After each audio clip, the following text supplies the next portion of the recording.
국내 코로나 확산 상황이 새로운 국면에 접어들었습니다. 지난해 2월, 8월, 그리고 연말에 이어 반년이 조금 넘은 시점에서 4차 유행이 시작된 겁니다.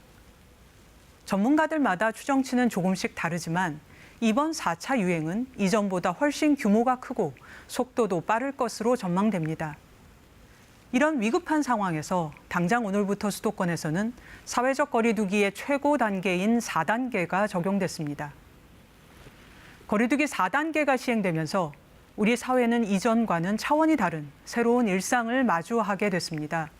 가장 큰 변화는 오후 6시 이후부터는 사적 모임이 2명까지만 허용된다는 점입니다. 가족끼리의 외식은 물론 대부분의 저녁 모임이 사실상 불가능합니다.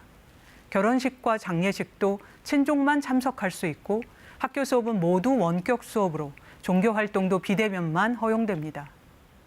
안타깝게도 백신 접종을 완료한 가족끼리 만남이 가능했던 요양시설에서의 대면 면회도 어렵게 됐습니다. 이번 조치로 소상공인들의 고통은 더욱 커질 수밖에 없게 됐지만 방역 강화는 피할 수 없는 선택으로 보입니다. 이전과 비교해 가장 큰 차이는 바이러스 자체의 특징이 달라졌다는 점입니다. 델타 등 전파력이 높은 바이러스가 주된 바이러스가 되면서 이전보다 우리가 바이러스에 감염될 가능성이 더 커졌습니다. 두 번째는 감염의 조건입니다.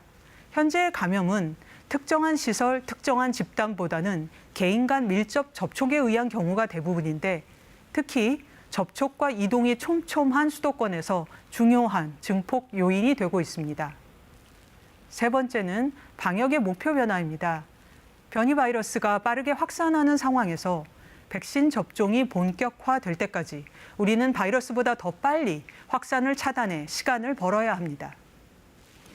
지난 1년 반의 코로나19 상황 속에서 우리 사회는 바이러스의 위협 수준에 맞추어 강도만 달리했을 뿐 거리두기라는 실천을 단 한 번도 멈춘 적이 없습니다.